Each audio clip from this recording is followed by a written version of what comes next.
नमस्कार दोस्तों, स्वागत है आपका संगीत प्रश्नावली यूट्यूब चैनल पर। आज के इस वीडियो में हम बात करने वाले हैं भारतीय शास्त्रीय संगीत के एक महान स्तंभ पंडित विष्णु नारायण भातखंडे जी के जीवन और उनके योगदान के बारे में। पंडित विष्णु नारायण भातखंडे जी का जन्म 10 अगस्त 1860 को कृष्ण जन्माष्टमी के दिन तत्कालीन बम्बई प्रांत के बालकेश्वर नामक स्थान पर हुआ था। संगीत जगत में आपको चतुर पंडित के नाम से भी पुकारा जाता है। पंडित जी को बचपन से ही गाने बजाने में अति अनुराग था। आपको अपने पिता से संगीत सीखने की प्रेरणा मिली। आपने अध्ययन के साथ साथ संगीत की शिक्षा भी ग्रहण की और सितार, गायन और बांसुरी तीनों का अच्छा अभ्यास किया। आपने सन 1883 में बीए तथा 1890 में एलएलबी की परीक्षाएं उत्तीर्ण की। आप कुछ समय तक वकालत भी करते रहे, किंतु इसमें आपका मन नहीं लगा। आपकी रुचि संगीत में ही थी और आप संगीत जगत में रहना चाहते थे। आपने देश के विभिन्न भागों में भ्रमण किया और संगीत के प्राचीन ग्रंथों की खोज की। भ्रमण में जहाँ भी कोई संगीत के विद्वान का पता चलता, आप उनसे संगीत की शिक्षा निसंकोच प्राप्त करते।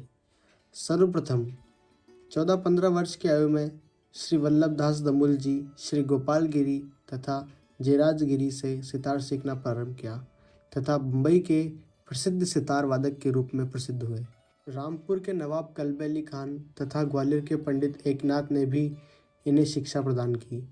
इन्होंने गुरु रावजी बुआ बेलबातकर तथा जयपुर के मोहम्मद अली खान से गायन की शिक्षा प्राप्त की।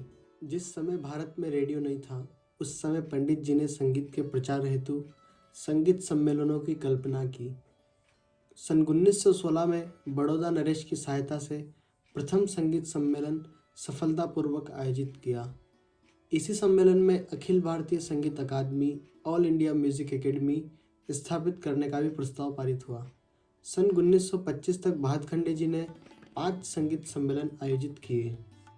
तो दोस्तों, अब हम बात करेंगे पंडित जी के संगीत में योगदान के विषय में। तो हम क्रम से ही इनके योगदान जो भी उन्होंने दिए उसको थोड़ा डिटेल में पढ़ने की कोशिश करेंगे। ठीक है, सबसे पहला आता है स्वर लिपि पद्धति। पंडित जी ने क्रियात्मक संगीत को लिपिबद्ध करने के लिए एक नवीन स्वर लिपि पद्धति की रचना करी, जिसका प्रचार उत्तरी भारत में आज भी बहुत अधिक है। यह पद्धति भातखंडे स्वर लिपि पद्धति के नाम से जानी जाती है। दूसरा दोस्तों, थाट राग वर्गीकरण। राग रागिनी वर्गीकरण के स्थान पर पंडित भातखंडे जी ने दक्षिण की मेल पद्धति के आधार पर मुख्य 10 थाट चुनकर भारतीय रागों को उनमें वर्गीकृत किया। प्रत्येक थाट के आश्रय राग का वर्णन किया। बिलावल, कल्याण, खमाज, भैरव, पूर्वी, मारवा, काफी, आसावरी, भैरवी, तोड़ी, ये मुख्य 10 थाट चुने। रागों का समय सिद्धांत। पंडित जी के महत्वपूर्ण कार्यों में से एक यह भी है कि उन्होंने रागों के समय के नियम की स्थापना की। प्राचीन समय से हिंदुस्तानी रागों के गाने बजाने के समय बंधे हुए थे। जैसे भैरवी प्रातःकाल गाई जाती थी तो पूर्वी सायंकालीन, लेकिन किसी भी शास्त्र में समय के बंधन का कोई कारण नहीं था। पंडित जी ने रागों का तुलनात्मक अध्ययन करके देखा कि विशेष स्वरों के राग विशेष समय पर गाए जाते हैं। इसी प्रकार पंडित जी प्रथम व्यक्ति थे जिन्होंने रागों के समय के इस नियम की स्थापना की। सन 1918 में पंडित जी ने माधव सिंधिया, ग्वालियर नरेश की सूचना पर ग्वालियर में माधव संगीत महाविद्यालय की स्थापना की। इसके पाठ्यक्रम के लिए पंडित जी ने हिंदुस्तान संगीत पद्धति क्रमिक पुस्तक मालिका ग्रंथ की रचना की।